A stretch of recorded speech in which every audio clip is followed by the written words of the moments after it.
أنا الداعي بإيماني أنا الإسلام رباني سأعلي رايتي دوما وأحمي صف إخواني.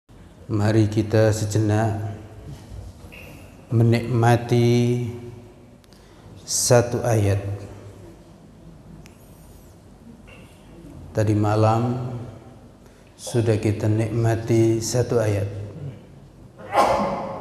Pagi ini kembali kita nikmati lagi satu ayat yang lainnya. Insya Allah nanti dalam pertemuan kita yang lainnya lagi di bulan Ramadan, kita menikmati satu ayat yang lainnya lagi. Ini penting.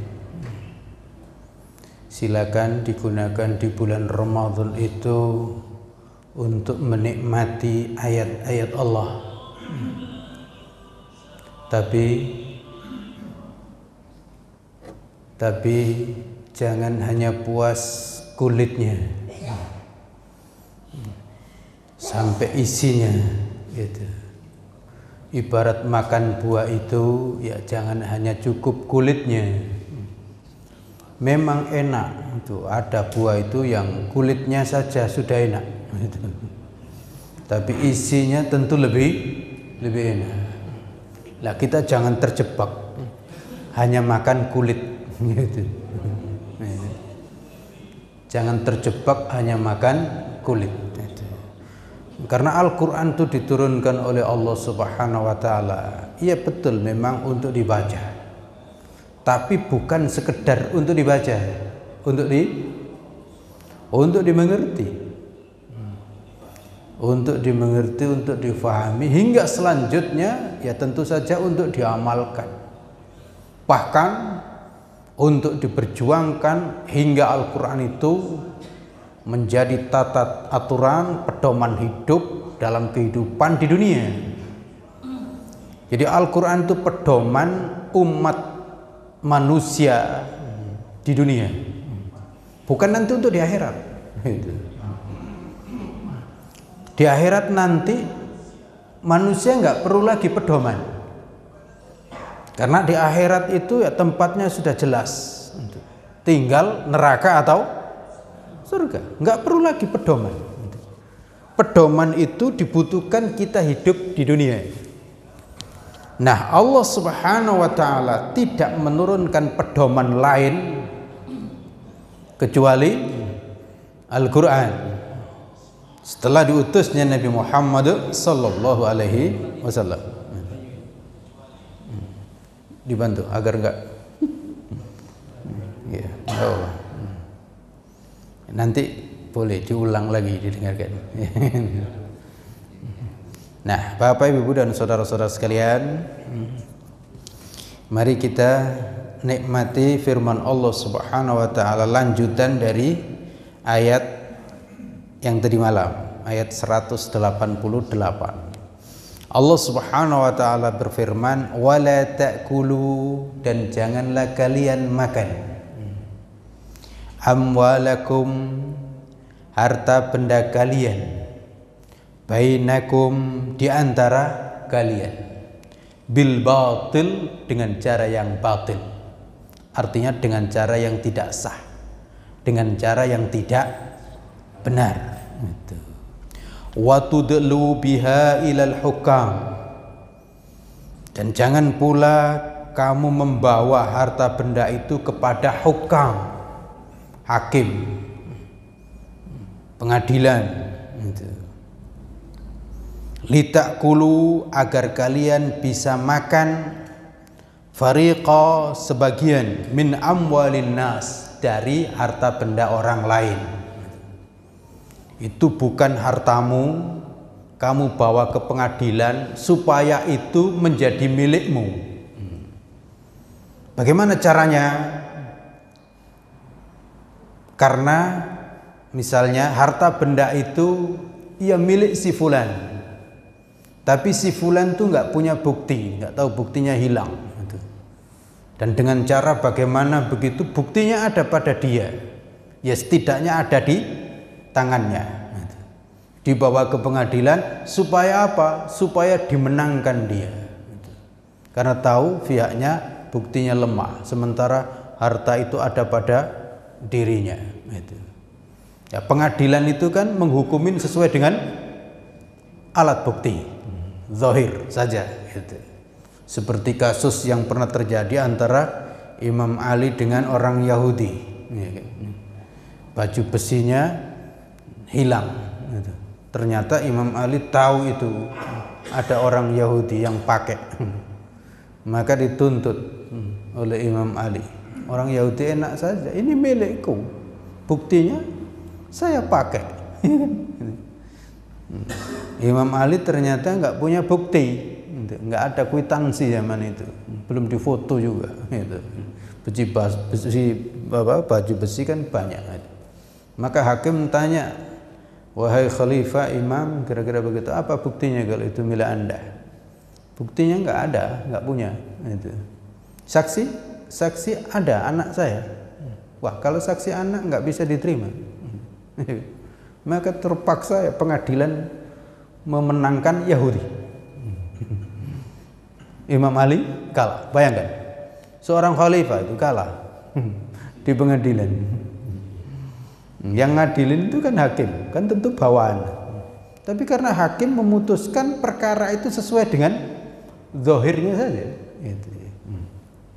Nah, orang Yahudi ini meskipun dia menang itu haram. Kalau betul mendapatkan itu haram. Meskipun dia menang. Oleh karena itu jangan dikira orang yang mengenang di pengadilan itu berarti benar. Ya belum tentu. Jangan dikira orang yang menang di pengadilan itu benar, enggak. Benar itu masih nanti di akhirat. Dan jangan dikira juga hakim pasti salah. Kalau dia menghukumin tadi itu salah, tidak. Memenangkan orang Yahudi tadi enggak salah. Karena memang dia hanya menghukumin sesuai dengan zahir. Enggak salah dia. Enggak salah. Hakim yang seperti itu juga enggak salah. Tapi hebatnya orang Yahudi ini petunjuk masuk ya. Melihat pengadilan yang seperti itu, nangis dia. Dan kemudian sadar, ya Allah, ini ya betul-betul yang memang hak Islam itu. Dan ini orang ya khalifah ini yang memang hebat. Masa dia menang? Masa dia kalah dengan saya? Maka kemudian dia menyatakan diri masuk Islam. Asyhadu an la ilaha illallah wa asyhadu anna Muhammadar Rasulullah. Iya, ini adalah memang baju besi Imam Ali itu, miliknya. Saya temukan dulu pas perang itu. Perang terjatuh, saya temukan. Ditemukan. Maka kemudian dikembalikan, wahai Imam, baik ambillah, itu memang milik Anda. Tapi rupanya Imam Ali melihat orang Yahudi ini masuk Islam dan kemudian mengembalikan baju besinya itu. Kemudian beliau mengatakan, karena kamu masuk Islam, maka aku hadiahkan besi ini untuk. Subhanallah, indah jadinya. Tapi itu zaman dulu. Kalau sekarang ya tenang aja, menang saya gitu. Jadi keluar di media kalau menang. Padahal sebenarnya dia salah. Kata Nabi, orang yang menang di pengadilan padahal sebenarnya itu adalah salah, itu bukan hartanya, maka itu api neraka yang dia bawa. Itu. Atau yang kedua, itu menyuap. Jadi membawa harta, ya kan? Ini bukan miliknya, tapi dia suap hakim supaya dia menang. Pak Hakim, kita bagi kok, gitu. Ya, Anda separuh, saya separuh, ya kan? Ya ini harta korupsi misalnya, kan gitu. Maka bebaskan saya, gitu. Ini juga haram, ini suap. Kalau ini yang menyuap dan yang disuap dilaknat oleh Allah Subhanahu wa taala. Gitu. Kalau yang tadi, hakim yang tadi nggak salah. Kalau yang ini iya. Yang menyuap dan yang disuap adalah mengambil harta yang haram. Wa tudlu biha ilal hukam. Kamu membawa harta benda kepada hakim, litakulu fariqam min amwalin nas. Udah cukup. Apa itu? Oh, di situ. Saya pikir ngatur mic lagi. Mic-nya bisa diatur di sini.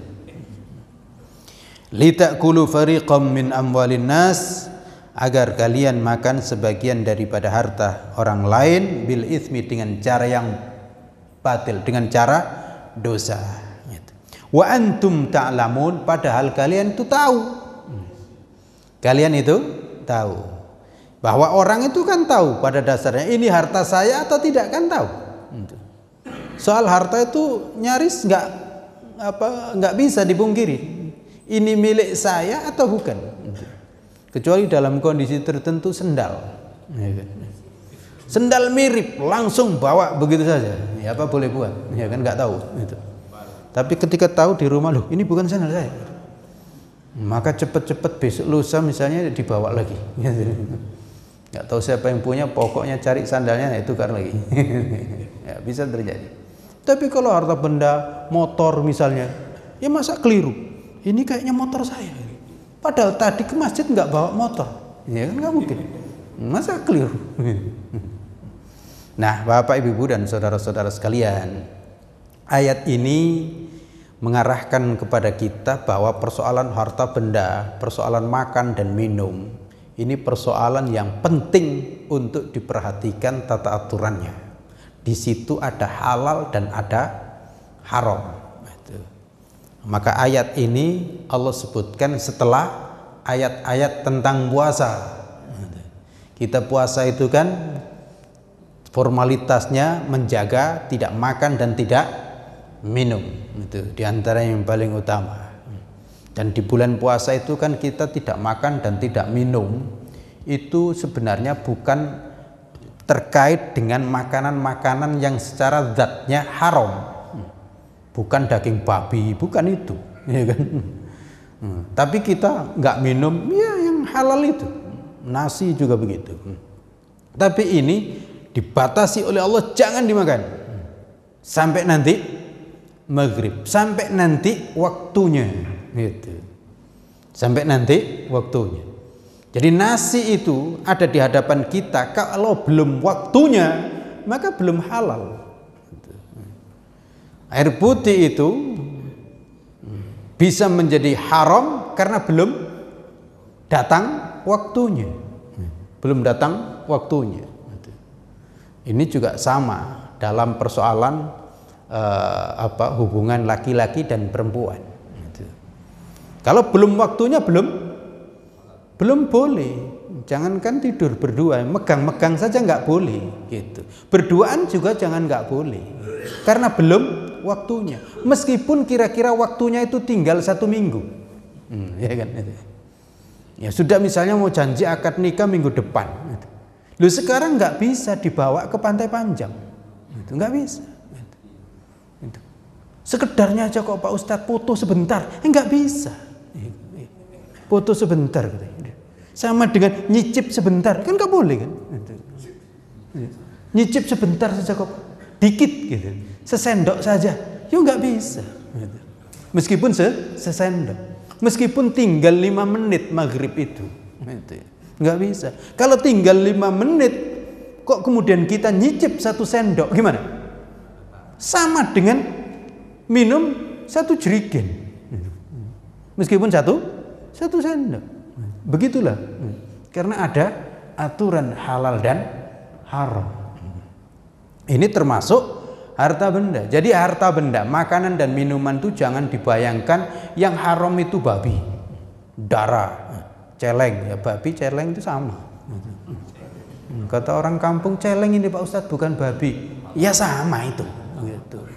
Nah, sama dengan kira-kira Pak Ustadz ini bukan kambing, domba. Nah sama kambing dengan domba itu. Gitu. Iya. Sama sapi dengan kerbau ya sama. Gitu. Halal itu. Sapi dengan kerbau boleh, maka korban pakai kerbau boleh, gitu. Tapi kalau pakai ayam jangan, gitu. Gitu. Jadi celeng sama babi itu sama. Gitu. Di sebelah itu katanya Enggak celeng Pak Ustadz, bukan babi gitu. Nah, yang haram itu bukan hanya celeng, bukan hanya babi, bukan hanya darah gitu, bukan hanya bangkai, tapi termasuk juga jeruk, pisang itu bisa haram kalau ternyata cara mendapatkannya tidak benar. Di sini disebutkan bainakum, antar kalian saja. Kalau ngentit tuh nggak boleh, ya kan? Antar kalian sendiri, bainakum, nggak boleh. Harus dipastikan ini boleh atau tidak, ini sah atau tidak, gitu. Nah, demikian Bapak, Ibu, dan saudara-saudara sekalian. Silakan kalau ada yang bertanya. Ya. Ya.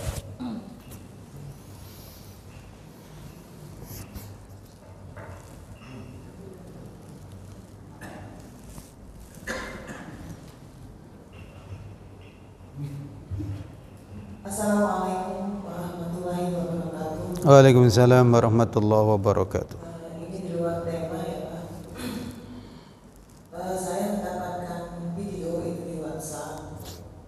Ada sebuah yayasan Cina, namanya apa itu ya? Apa itu? Yang dibimbing oleh Pak Yusuf Hamka. Itu memberikan, itu donaturnya dari perusahaan Cina semua yang non Muslim. Nah, di situ dia mengadakan memberikan buka puasa kepada umat Muslim. Itu yang pertama saya tanyakan, apakah itu boleh? Kemudian tempatnya itu di wihara, membaca sholawat. Kemudian tempat sholatnya juga katakanlah itu bukan tempat sholat kita. Nah, itu bagaimana Pak pandangannya? Terima kasih. Assalamualaikum warahmatullahi wabarakatuh. Waalaikumsalam warahmatullahi wabarakatuh. Saya tidak tahu pasti soalnya persoalan ini, tapi lihat, saya akan sampaikan secara zahir saja ya, karena saya nggak tahu pasti, sesuai dengan pertanyaannya saja.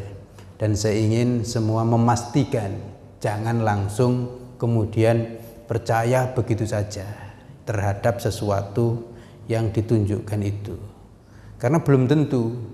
Misalnya buka puasa di wihara, padahal bukan kasus itu misalnya, gitu.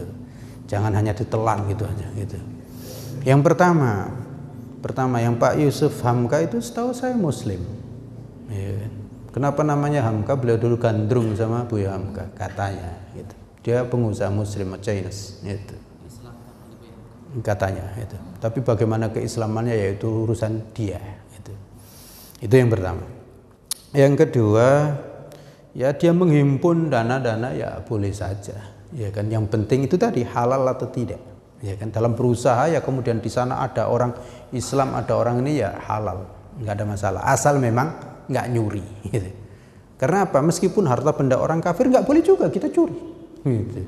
Tapi kalau kita transaksi sebagai sesama pengusaha dan itu transaksinya benar, ya nggak ada masalah, ya kan, gitu. Jadi maka kita tidak tahu apakah itu halal atau tidak, tapi ya kita hukumi zahirnya saja, dan itu boleh. Itu jadi muamalah dengan orang-orang non Islam itu ya boleh. Pak Haji Tamran jualan jeruk diberi Cina ya boleh, gitu, nggak ada masalah. Gitu. Kita ke kampung itu, di situ ada orang-orang Chinese juga yang jualan, ya nggak perlu kita tanya agama sampean apa, nggak, ya kan. Kita butuh pisangnya kita beli juga ya boleh, gitu. Dia untung kita untung, nggak ada masalah, gitu. Itu satu. Yang kedua tadi. Yang ketiga, nah adapun buka puasa di wihara, ya ini apa persoalannya, gitu. Sebenarnya bukan nggak sah, gitu. Tapi ini perlu ditengok apa kok buka puasa di situ tuh kenapa, gitu. Ya memang kita curiga kalau soal ini, gitu.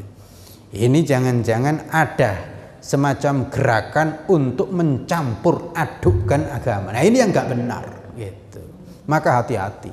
Ya saya tanya ibu-ibu mau nggak diajak buka puasa di gereja, mau nggak? Mau nggak? Kenapa nggak mau? Ya nggak tabiat kita lah, gitu. Meskipun buka puasanya di situ ya sah, nggak apa-apa, sah. Gitu. Yang dimakan mungkin saja ya halal, ya mungkin, gitu. Ya, terlepas apa yang dimakan dulu, gitu. Kalau dimakan ya baik-baiknya halal, gitu. Tapi apa kepentingannya buka puasa di situ? Ya kalau saya terus terang juga saya nggak mau, apa kepentingannya saya buka puasa di situ? Ya kan? Ya kan? Di situ. Jadi ini di sini persoalannya. Apalagi ya belakangan ini banyak memang ide-ide aneh. Toleransi tapi ujungnya mencampur adukkan agama. Dan ini gerakan ini memang semenjak dulu ada, mencampur adukkan agama ini. Maka Allah berfirman, wala talbisul haqqa bil batil. Jangan kamu campur adukkan antara yang hak dan yang batil. Kenapa? Karena kalau sampai ini dicampur aduk, maka nggak jelas antara yang hak dan yang batil, dan itu nggak boleh. Harus jelas identitas itu. Kita Muslim, mereka setidaknya bukan Muslim. Itu harus jelas. Gitu. Jangan sampai nggak jelas. Gitu. Identitas ini penting. Maka memang ada gerakan nggak perlu identitas itu, identitas agama itu. Justru identitas yang paling penting itu agama yang paling penting itu. Kalau soal tempat lahir, di mana tinggal itu ya penting juga, tapi tidak sepenting agama. Karena ini nanti panjang rentetannya, ya kan, nggak bisa nikah bersama, kan begitu. Oleh karena itu ya perlu diwaspadai gerakan ini. Gitu. Kalau memang itu ada, dan saya sarankan anak-anak kita kalau diundang ya nggak usah, mohon maaf saja. Gitu. Demikian. Jelas? Belakang yang tanya?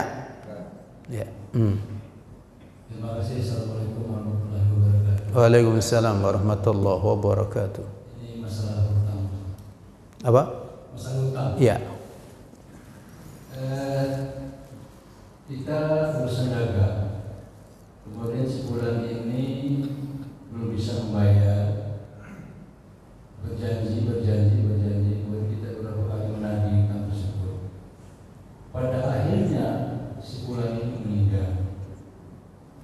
Nah, biasanya muslim ini sebelum jenazah dibawa ke kuburan, itu semua hutang-hutang itu diambil oleh waris. Sementara kita tidak mengikhlaskan itu, karena kita tidak puas dengan cara beliau. Karena pada saat itu si fulan ini mampu sebenarnya untuk membayar hutang tersebut. Nah, karena kita tidak mengikhlaskan, apakah dosa masalah hutang tersebut tetap di pundak si fulan atau beralih ya ahli waris? Itu satu. Kemudian kedua, apakah benar kalau kita berhutang kepada si Amir, dengan nama, kemudian si Amir ini tidak tahu lagi keberadaannya, terus kita membayar hutang kepada Amir ini, triknya bagaimana? Apakah kita mewakafkan ke masjid atas nama Amir itu selesai sudah, atau ada cara lain? Demikian, terima kasih. Assalamualaikum warahmatullahi wabarakatuh. Waalaikumsalam warahmatullahi wabarakatuh. Ya, soal hutang piutang. Hutang piutang itu memang dibolehkan, hutang piutang. Tapi wajib mengembalikan. Itu. Jadi transaksi hutang piutangnya boleh itu. Tapi nggak wajib ya. Nggak wajib ngutang. Karena cenderung itu loh. Kalau dibilang boleh itu berarti wajib itu. Ini ya, saya anak-anak di pesantren itu, anak-anak boleh pulang misalnya hari ini gitu. Itu dianggap wajib gitu. Jadi ngebel bapaknya harus pulang Pak karena boleh gitu. Padahal boleh itu ya nggak wajib gitu. Ya andai kan nggak pulang ya nggak apa-apa kan gitu. Nah ini juga gitu.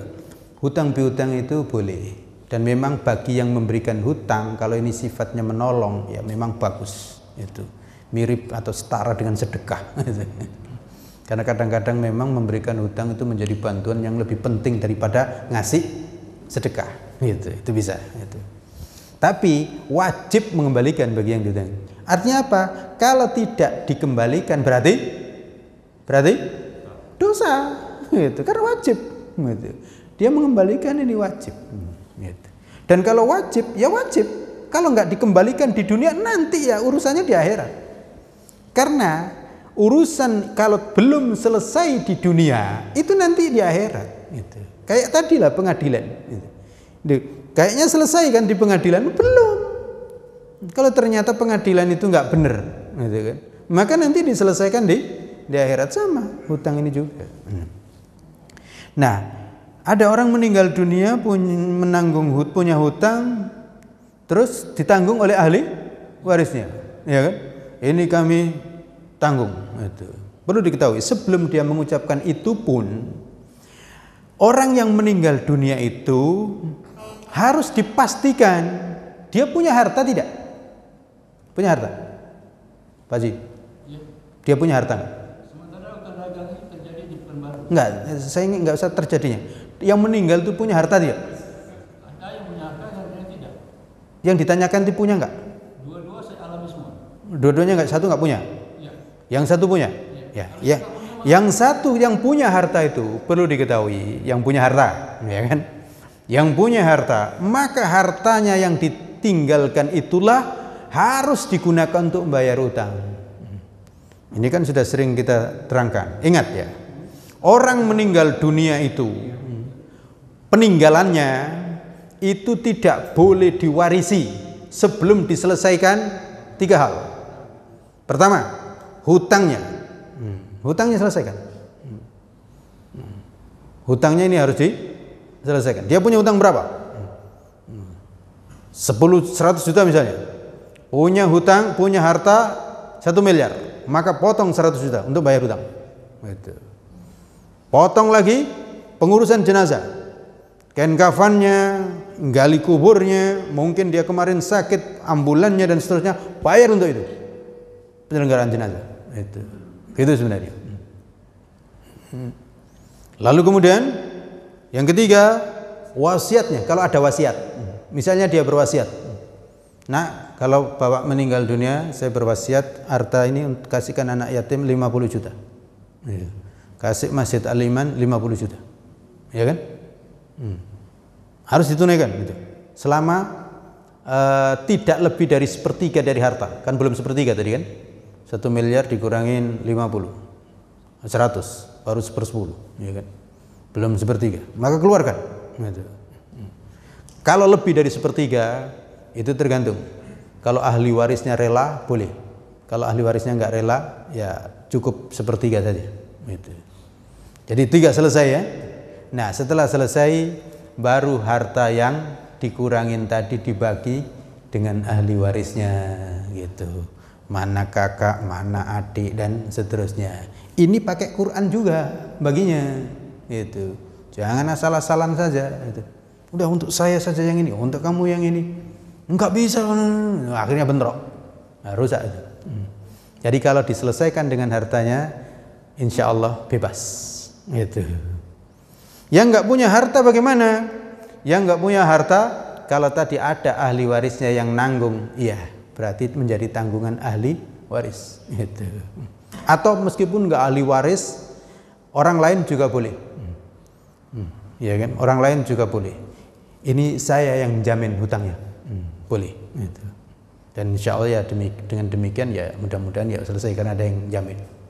Tapi kalau ternyata nggak ada yang menjamin, urusannya nanti ya di akhirat. Atau ada yang jamin tapi ternyata tidak dilaksanakan, ya berurusan nanti di akhirat. Termasuk tadi ada lah, kalau yang ini tadi tambah ini dosanya. Kalau yang meninggalkan harta benda tadi, lo kok ahli waris tidak menunaikan? Nah, ini tahu padahal dia bapaknya punya hutang, lo kok nggak menunaikan, maka dia makan haram. Ya ahli waris. Karena apa? Dia tahu bapaknya punya hutang, lo kok nggak dibayar, lalu kemudian peninggalannya dimakan, maka dia makan haram. Termasuk wasiat. Dia berwasiat untuk anak yatim nggak dikasihkan, berarti dia makan haram, makan hartanya anak yatim. Gitu. Ingat, gitu. Hati-hati. Hati-hati. Nerima harta waris. Gitu. Bisa haram. Karena itu bukan hak dia. Hak dia itu setelah 3 tadi selesai. Gitu. Jelas? Apalagi yang kurang jelas? Ini masuk kategori kategori dosa jariah juga. Yang mana? Artinya begini, si fulan tadi diambil alih oleh ahli waris. Hmm. Kemudian ahli waris meninggal, diambil alih oleh ahli waris. Bukan dosa jariah, ya dosa masing-masing. Iya kan? Ya dosa. Yang apa?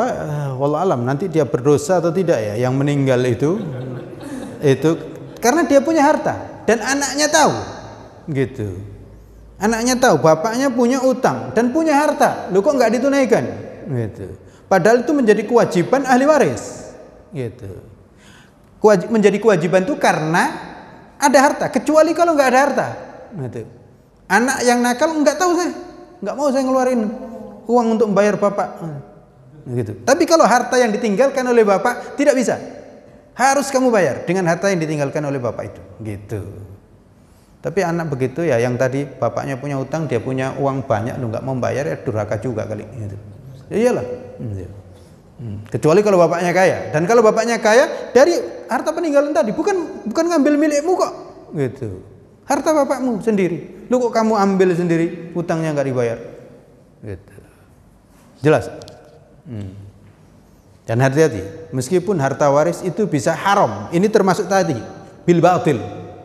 Orang tua punya hutang, meninggalkan harta, lu kok nggak mau membayarkan hutang orang tua dari harta orang tua sendiri kok, gitu. Itu termasuk makan harta benda dengan cara batil, gitu. Demikian, jelas? Pertanyaan kedua tadi. Yang mana? Kalau kita yang punya utang sama Amir, kemudian belum sempat kita bayar, kita tidak tahu keberadaan Amir itu di mana. Nggak tahu atau pura-pura nggak tahu? Ini persoalan juga. Biarlah saya pura-pura nggak tahu di mana dia. Iya. Kalau nggak tahu, betul-betul nggak tahu, insya Allah kaidahnya ya la yukallifullahu nafsan illa usaha. Ya nggak tahu, mau bayar kemana? Anaknya nggak tahu juga. Ya nggak tahu ya, sudah nggak tahu. Iya kan? Tinggal ya mudah-mudahan bisa ya berinfak dan seterusnya atas nama dia dan seterusnya. Mudah-mudahan. Tapi nanti kalau suatu ketika muncul dia, gitu. Jangan mengatakan sudah saya infakkan ke masjid, nggak bisa, ya kan? Nggak bisa begitu. Kecuali dia rela. Kamu sudah saya cari kemana-mana nggak ketemu. Jadi ya saya bayarkan ke masjid kemarin itu. Lah kalau dia kok mengatakan oh ya nggak apa-apa kalau begitu, saya senang, ya boleh. Tapi kalau kemudian dia mengatakan enggak, saya nggak mau, tetap harus kamu bayar, maka harus dibayar. Gitu. Demikian. Terima kasih. Assalamualaikum warahmatullahi wabarakatuh. Waalaikumsalam warahmatullahi wabarakatuh. Masalah warisan Ustaz. Ini ada suatu mungkin orang tua meminjamkan tanah pada anaknya untuk urusan nyembah. Ternyata pada akhirnya dilelang. Itu diambil oleh anaknya yang lain. Apa ini masih termasuk warisan Pak? Tanah ini tadi. Terima kasih. Assalamualaikum warahmatullahi wabarakatuh. Waalaikumsalam warahmatullahi wabarakatuh. Tanah milik orang tua dipinjamkan. Iya, untuk penyembah. Dipinjamkan kepada anak. Iya. Ya, berarti ya bukan milik anak, pinjaman. Oh, namanya dipinjamkan. Ternyata dilelang, habis diambil sama anak yang lain. Dilelang, dibeli. Iya, diambil oleh anak yang lain tadi supaya jangan sampai keluarga ini ada busnya. Itu bus sama anak yang lain. Iya, nggak apa-apa. Berarti dibeli. Ya, anaknya boleh membeli. Ya. Bukan lagi warisan dia. Dia sudah meninggal belum? Sudah meninggal. Kapan ininya meninggalnya? Dia meninggalnya, dia sertifikat ini kan ditinggalkan itu artinya dibalik namakan oleh anaknya. Enggak, maksud saya tanya kapan meninggalnya, itu bukan kepo, bukan. Tapi ini menjadi status gitu. Jadi dia minjamkannya itu kapan? Ketika masih hidup. Masa meninggal meminjamkan nggak bisa kan? Gitu. Terus kemudian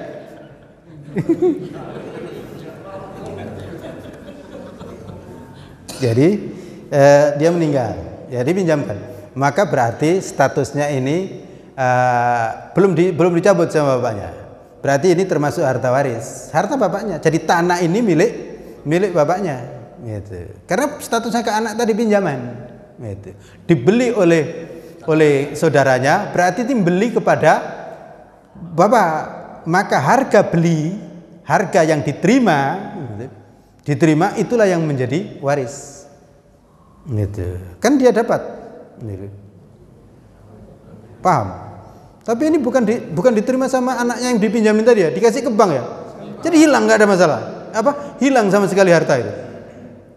Maka berarti statusnya sang anak itu tadi punya pinjaman. Jadi harta bapaknya dipinjam oleh anak ini. Berapa kira-kira nilainya? 100 juta.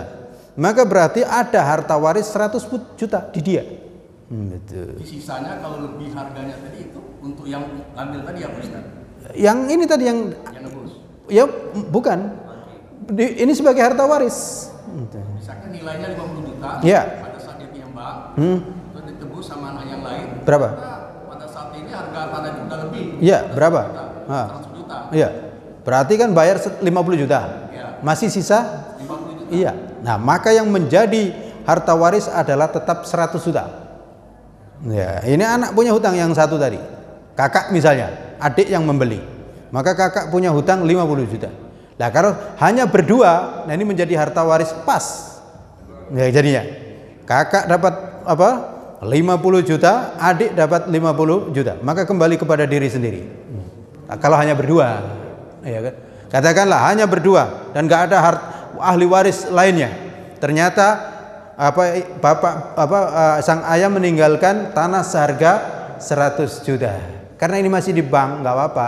Ini hutang dia, maka dibayar 50 juta. Ya kan? Ada 50 juta lagi untuk dia. Karena sudah untuk bayar yang kakaknya. Yang kakaknya dapat 50 juta untuk bayar bank kan, dia yang punya tanggungan. Udah, berarti 50 juta ambil lagi gitu. Ya itu. Tapi disahkan dulu gitu. Ini sebenarnya harta waris 100 juta, ya kan? Seharusnya.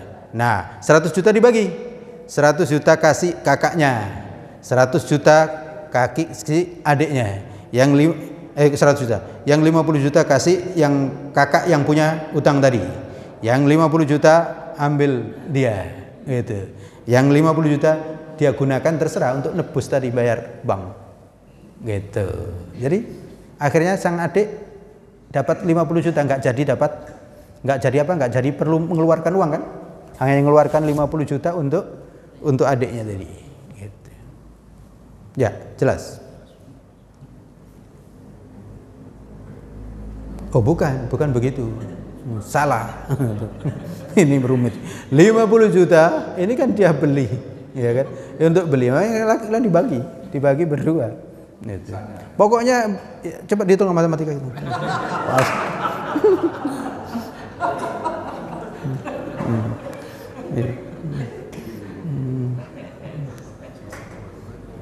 Hah? Iya Ustaz Juri. Hah? Pokoknya hutang itu harus dibayar, itu dibayar. Jadi orang tua tadi meninggalkan harta ya senilai 100 juta gitu. Senilai 100 juta. Ini dibayar gitu. Ya, dibayar. 100 juta. Nah, nanti kemudian dibagilah ini. Bagaimana bagiannya gampang itu, matematik. Cuman gara-gara puasa ini kayaknya nggak tahu saya yang konslet atau bapak yang konslet. Ya. Nah, ada lagi. Ya, belakang. Waalaikumsalam warahmatullahi wabarakatuh.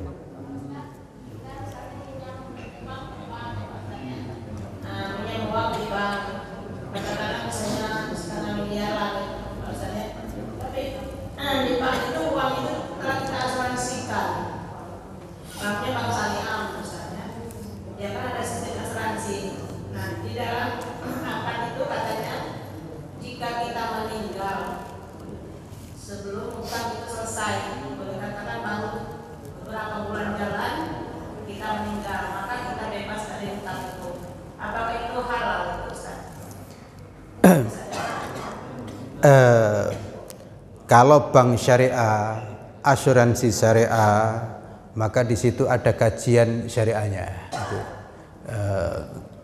Nggak usah nggak terlalu penting lagi tanya ke saya. Tanya di situ banknya itu, tanya kepada pengawas syariahnya, gitu. Ya kalau di situ katanya menggunakan tata cara syariah semua, ya mudah-mudahan betul-betul sesuai dengan syariah, gitu aja. Gitu. Kalau ternyata kurang puas, kurang ini, ya istafti qalbak, gitu. Saya ada juga didatangin oleh bank syariah misalnya, Ustadz, kalau antum naruh ini saya kasih hadiah ini, gitu. Ya, ini sudah sesuai dengan syariah enggak? Sudah sesuai. Gimana bisa sesuai? Ada ini, ada pengawas syariahnya. Tapi kemudian ujung-ujung dia mengatakan, kan Ustadz lebih tahu. Kalau dianggap saya tahu, ya saya nggak mau, dia bilang gitu. Ya gitu. Ya karena kita naruh uang tapi kemudian dikasih hadiah, itu paling tidak ya mirip dengan riba lah. Tapi nggak tahu di situ ada kajiannya, ya gitu. Tapi memang kalau transaksinya sudah dengan bank syariah, asuransi syariah, ya mudah-mudahan lebih aman dibanding dengan kalau konvensional, gitu. Konvensional udah jelas lah kira-kira itu riba, gitu. Dan saya tidak bisa menerangkan ini karena itu panjang soalnya, gitu. Ini nanti skemanya begini-begini itu ya agak rumit dikit, gitu. Dan saya kira agak kesulitan nanti ibu-ibu mencernanya. Ini tadi udah hampir konslet, gitu kan? Ya, saya lupa. Itu ada tanah. Jadi tanah itu kemudian ya menjadi yang membeli tadi adiknya, gitu. Yang dibeli, gitu. Jadi betul. Jadi uang itu kemudian dibeli ke bapaknya, tinggal 50 itu dibagi lagi, ya kan gitu. Gitu. Jadi mana yang tinggal harta waris itu. Jadi dia tanah ini dia bukan harta waris lagi yang dia tanah dapat, karena dia membeli 100 juta. Yang 100 juta inilah yang menjadi harta waris, gitu. Dan kemudian dibagi, betul. Anaknya yang tadi yang punya utang dapat 50, dia dapat 50. Dia untuk bayar hutang dia nggak dapat, dia kemudian dapat lagi 50. Saya kira betul tadi. Ya, jadi benar yang saya sampaikan tadi. Tapi gara-gara bapak-bapak agak senyum-senyum jadi agak pusing saya. Padahal belakangan ini memang saya ngajar ilmu faraid. Ilmu faraid itu rumit itu. Rumit memang. Tapi ya alhamdulillah ketemu gitu. Maka ya saya agak cepat aja tadi karena iya. Tapi kok senyum-senyum, saya pikir salah nggak tadi? Mana tanah? Ternyata ada tanah, gitu. Tanahnya iya ada akhirnya, gitu. Demikian. Ya. Waalaikumsalam.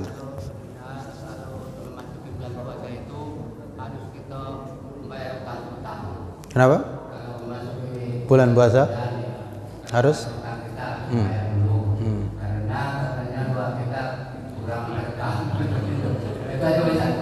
Ya.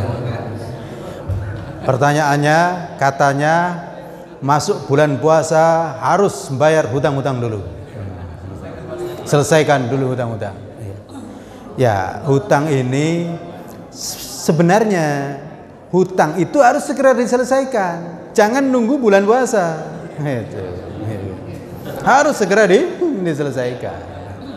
Tapi kalau ternyata memang tidak harus diselesaikan, jangka waktunya masih nanti Syawal atau ini, ya nggak apa-apa.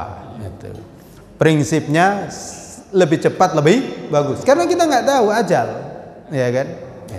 Tapi kalau jangka waktunya memang belum dan ini terkait dengan jangka waktu, ya nggak apa-apa, nggak harus diselesaikan. Gitu. Ya, jadi Pak Haji Tamran mengingatkan saya hati-hati, memang perlu diketahui ya. Sesuatu yang haram itu pengaruhnya banyak. Pertama, doa nggak makbul. Orang itu kalau makan yang haram, doanya tidak makbul. Ini hadis itu. Ada orang yang berdoa nangis-nangis itu, tapi banyak makan haram. Ya bisa saja hutang itu bisa haram kan? Kalau seharusnya dia bayar tapi nggak mau bayar, ya kan? Bahkan merasa menang sendiri, sampai yang nagih itu yang malu, ya kan ada. Padahal dia punya, maka berarti dia makan yang haram, gitu. Apalagi mencuri, apalagi korupsi, apalagi berkhianat, Gitu kan, gitu. Apalagi termasuk, mohon maaf, harta waris tadi bukan haknya, hak anak yatim. Karena berwasiat, lu nggak dibayarkan, malah digugat. Gitu. Bapaknya sudah berwasiat ini untuk masjid, lu digugat, dan masjid kalah gara-gara belum disertifikatkan. Ya kan, bisa terjadi. Hah? Loh, banyak lagi. Gimana bisa banyak? Berarti makan haram, ya kan? Iya. Dan itu pertama nggak makbul. Judi dan seterusnya itu, makan judi, makan uang judi. Yang kedua, itu sesuatu yang haram itu mempengaruhi akhlak loh. Gitu. Kita makan yang haram itu mempengaruhi akhlak kita. Kalau kita berikan kepada istri, mempengaruhi akhlak istri. Gitu. Yang istri itu asalnya nurut, jadi melawan dia nanti. Kalau dikasih belanja haram. Gitu. Kalau dimakan anak, anak bisa nakal. Gitu. Hati-hati. Gitu. Mempengaruhi akhlak, mempengaruhi pikiran dan seterusnya. Gitu. Maka perlu berhati-hati. Dan nanti ujungnya ya disebutkan dalam hadis ya api neraka yang melahapnya. Karena tidak ada daging yang tumbuh dari sesuatu yang haram kecuali itu nanti ya api neraka yang akan menyelesaikan itu. Pas? Demikian? Jam berapa nih? Pas, 6:30. Loh. Satu lagi. Ya, satu lagi. Yang ingin saya tanyakan itu tentang dana talangan haji.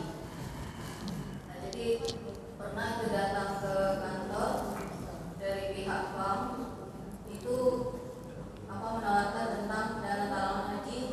Kalau kita mau naik haji bisa ditalangi terlebih dahulu. Jadi itu statusnya bagaimana tuh? Boleh nggak? Statusnya hutang.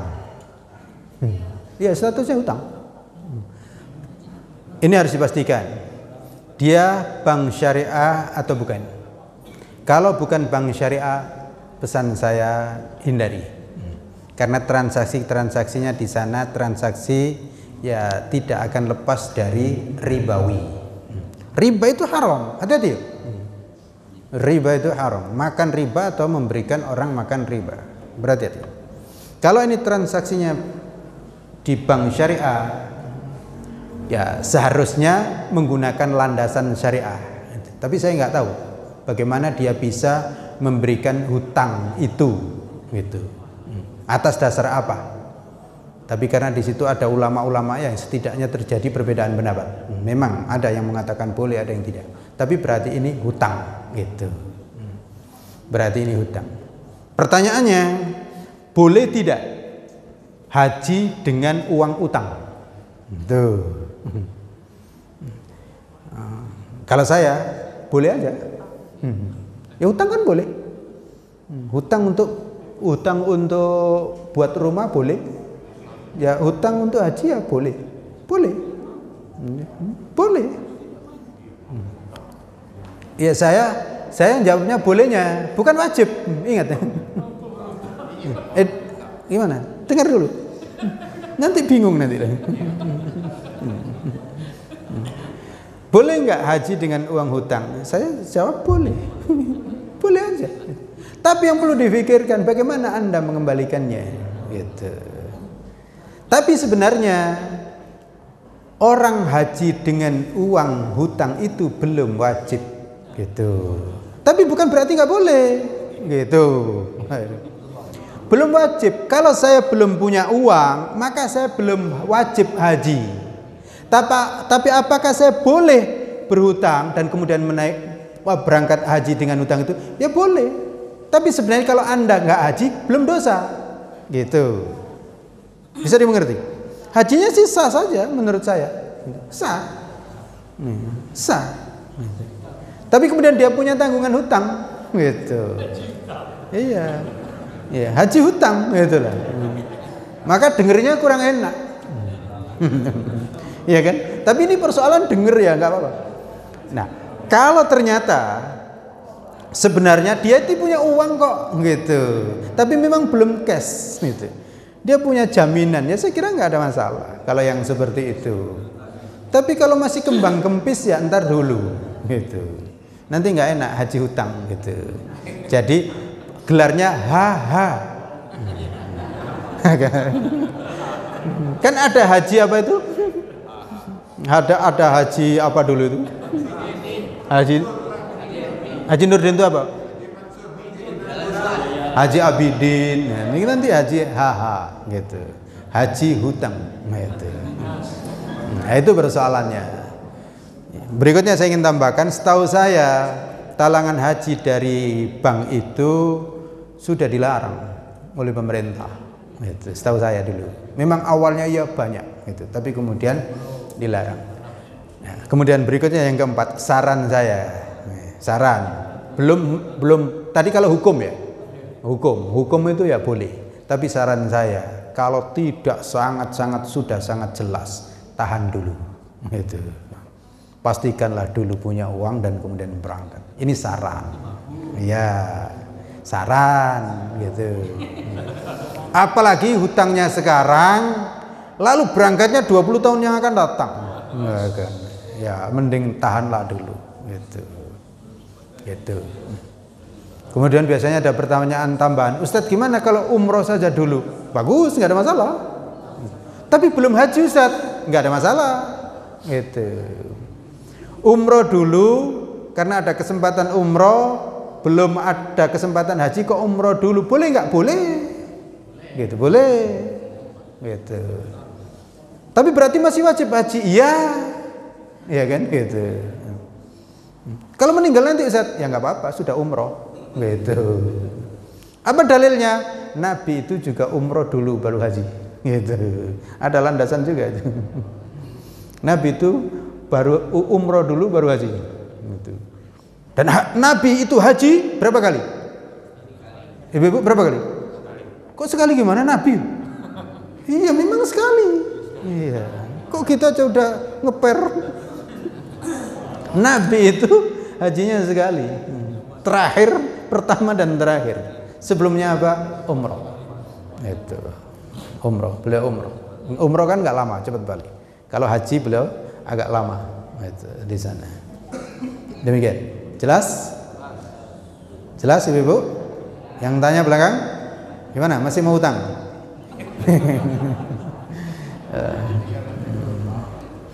Demikian. Subhanakallahumma rabbana wa bihamdika asyhadu an la ilaha illa anta astaghfiruka wa atubu ilaik. Assalamualaikum warahmatullahi wabarakatuh.